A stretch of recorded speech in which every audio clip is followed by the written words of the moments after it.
Good morning dear students. ये आपका civics का चैप्टर 15 है, मौलिक अधिकार और कर्तव्य। इसमें हम आप लोगों को पढ़ाए थे संघ या समुदाय बनाने की स्वतंत्रता तक। आज हम स्टार्ट करने जा रहे हैं रोजगार की स्वतंत्रता से।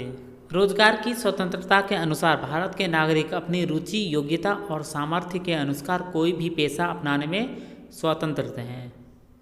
वह स्वतंत्र है कि कहीं भी वो पेशा कर सकता है और कहीं भी अपना बिजनेस कर सकता है, रोजगार कर सकता है भारत के किसी भी क्षेत्र में। और इसकी भी कुछ सीमाएं हैं। तकनीकी योग्यता, राज्य द्वारा किसी विशेष व्यवसाय या व्यापार के लिए तकनीकी योग्यता निश्चित की जा सकती है। मतलब कोई भी तकनीक, अगर कोई भी व्यवसाय के लिए या व्यापार के लिए कोई तकनीक लगाया गया है, सरकार उसको निश्चित कर सकती है।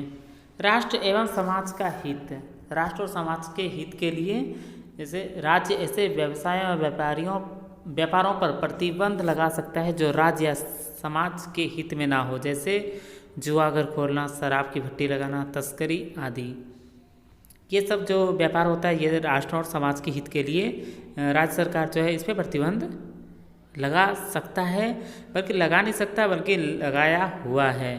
आप लोग जानते हैं बहुत सारे राज्य में शराब बंद है। शराब भट्टी ही क्या, शराब खुले में बेचना भी अपराध है वहाँ पे। घूमने फिरने एवं निवास करने की स्वतंत्रता, भारत के संविधान में नागरिक को स्वतंत्रता पूर्वक घूमने फिरने तथा निवास का अधिकार दिया गया है कि आप कहीं भी घूमने के लिए जा सकते हैं और कहीं भी आप रह सकते हैं। ये आपका 5वां पॉइंट है, घूमने फिरने एवं निवास करने की स्वतंत्रता। इसकी भी कुछ सीमाएं दी हुई हैं। इस स्वतंत्रता की निम्नलिखित सीमाएं हैं। ए, स्वास्थ्य का दृष्टिकोण, किसी छूत की बीमारी से ग्रसित व्यक्ति के घूमने फिरने पर राज्य प्रतिबंध लगा सकता है। अगर जैसे आजकल जानते हैं आप, कोरोना वायरस फैला हुआ है, अगर किसी को कोरोना वायरस है तो वो ट्रेन पे नहीं चढ़ सकता है, प्लेन में नहीं चढ़ सकता है। ठीक उसी तरीके से अगर वो किसी ऐसी बीमारी से ग्रस्त है जो छुआछूत की बीमारी हो, जो किसी के छूने से फैलता हो, तो उसको घूमने फिरने पर प्रतिबंध लगा सकती है सरकार। कबीलों के हित की रक्षा, कबीलों के हित की रक्षा के लिए राज्य दूसरे नागरिकों के निवास पर आवश्यक निषेध लगा सकता है। जैसे कबीलों की रक्षा के लिए, जैसे कबीले के लोग एक जगह से दूसरी जगह जाते हैं तो उसमें कुछ ऐसे नागरिक होते हैं जो कहीं ना कहीं कुछ मतलब गुंडागर्दी कर सकते हैं, तो इनके लिए राज्य सरकार रोक लगा सकती है। 6 नंबर है आपका व्यक्तिगत स्वतंत्रता का अधिकार। इस अधिकार के अंतर्गत निम्नलिखित व्यवस्था की गई है। व्यक्तिगत स्वतंत्रता का अधिकार क्या है, तो इसके अंतर्गत तो बहुत सारी व्यवस्था की गई। जैसे ए, कानून के उल्लंघन के बिना दोषी नहीं। अगर किसी भी व्यक्ति ने कानून का उल्लंघन नहीं किया है तो वो दोषी नहीं है। किसी भी व्यक्ति को केवल तभी दोषी माना जाएगा जब उसने, किसी भी व्यक्ति को दोषी माना जाएगा जब उसने क्या किया हो, तो किसी प्रचलित कानून का उल्लंघन किया हो। कानून के उल्लंघन के बिना किसी को भी दोषी नहीं ठहराया जा सकता। बी में है, एक अपराध के लिए केवल एक बार दंड। किसी भी व्यक्ति को एक अपराध के लिए एक से अधिक बार दंड नहीं दिया जा सकता है, निर्धारित दंड से अधिक नहीं। अगर कोई अपराध किया है उसे जितना दंड दिया गया है तो उससे ज़्यादा कानून उसके द्वारा, मतलब उसके निर्धारित अपराध से ज़्यादा नहीं उसको दंड दिया जा सकता है। जैसे अगर किसी को उम्र कैद दिया गया है तो उम्र कैद हुआ 18 साल का, तो उन लोगों को अगर किसी ने कोई अपराध किया, उसको उम्र कैद दिया गया है, तो वो 18 साल से ज़्यादा जेल में नहीं रह सकता है। अपने विरुद्ध गवाही की व्यवस्था नहीं, किसी भी व्यक्ति को अपने विरुद्ध गवाही देने के लिए विवश नहीं किया जा सकता है। मतलब ऐसा नहीं कि कोई भी पुलिस वाले किसी को भी पकड़ के कि नहीं तुम्हें गवाही देनी ही पड़ेगी, तो इसके लिए किसी को भी विवश नहीं कर सकता है।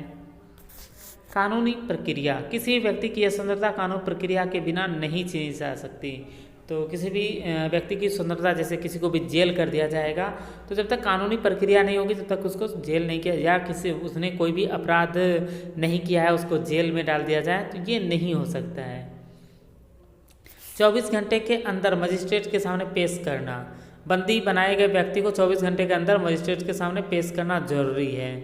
केवल मजिस्ट्रेट की आज्ञा से ही उसे 24 घंटे से अधिक बंदी रखा जा सकता है। किसी भी आदमी को अगर जेल होता है तो उसको मजिस्ट्रेट के सामने पेश किया जाता है। अगर वो बोलता है कि नहीं ये है गुनाहगार, इसके खिलाफ आगे कार्यवाही होगा, तभी उसको हम 24 घंटे से ज़्यादा रखते हैं। इसकी भी कुछ सीमाएं हैं। विदेशी शत्रु तथा निवारक नज़रबंदी कानून के अधीन बनाए गए व्यक्ति को व्यक्तिगत स्वतंत्रता का अधिकार प्राप्त नहीं है। क्या कोई भी विदेशी शत्रु है तो जिसको निवारक नज़रबंदी कानून के अधीन, जैसे कोई व्यक्ति ने कुछ अपराध किया हो, वो भारत का नहीं कहीं बाहर का है, तो उसका जो होगा स्वतंत्रता का अधिकार के तहत जो कानूनी प्रक्रिया की जाएगी वो अलग तरीके से की जाएगी। नज़रबंदी कानून के अधीन बंदी बनाए जाएंगे वो जिनको व्यक्तिगत स्वतंत्रता का अधिकार प्राप्त नहीं होगा। उन लोगों को ऐसा व्यवस्था नहीं दिया जाएगा कि 24 घंटे के अंदर उसे मजिस्ट्रेट के सामने, तो उनका जो है उनकी सीमाएं अलग है। शोषण के विरुद्ध अधिकार, इस अधिकार के अंतर्गत निम्नलिखित व्यवस्थाएं की गई है। शोषण, आप लोग जानते हैं शोषण क्या होता है, जैसे इसमें दिया हुआ है बाल श्रम पर रोक, तो बच्चों से काम करवाना, या महिला शोषण के बारे में आप लोगों ने सुना होगा। तो शोषण के विरुद्ध अधिकार क्या है, इस अधिकार के अंतर्गत व्यवस्था, जैसे फर्स्ट नंबर पे है मनुष्यों के व्यापार एवं बेगार पर रोक। संविधान के अनुच्छेद 23 द्वारा मनुष्यों के व्यापार एवं बेगार पर रोक लगाई गई। औरत का अनैतिक व्यापार भी इसी के अंतर्गत आता है। इस अनुच्छेद के अंतर्गत ये आता है कि कोई भी मनुष्य जो है व्यापार कैसा व्यापार, तो औरत का अनैतिक व्यापार नहीं कर सकता है, औरत के साथ शोषण नहीं कर सकता है। बाल श्रम पर रोक, संविधान के अनुच्छेद 24 के अनुसार 14 वर्ष से कम आयु के बच्चों को कारखाने या इसी प्रकार के खतरनाक धंधों पर नहीं लगाया जा सकता है। इसमें तो 14 वर्ष से कम दिया हुआ है, लेकिन आजकल जो है 18 ईयर्स 18 साल से कम उम्र के बच्चों को आप काम नहीं करवा सकते हैं। तो बाल श्रम पर रोक लगाएगा अनुच्छेद 24 के अनुसार। नेक्स्ट पॉइंट आपका 4, धार्मिक स्वतंत्रता का अधिकार। तो धार्मिक स्वतंत्रता का अधिकार, उसके बाद फिर है 5वां पॉइंट है आपका इसमें शिक्षा एवं सांस्कृतिक शिक्षा संबंधी अधिकार, संवैधानिक उपचारों का अधिकार। ये सब हम नेक्स्ट वीडियो में बताएंगे। फिर मौलिक कर्तव्य है, उसके बाद क्वेश्चन आंसर करवाएंगे। आज के लिए बस इतना ही। Thank you.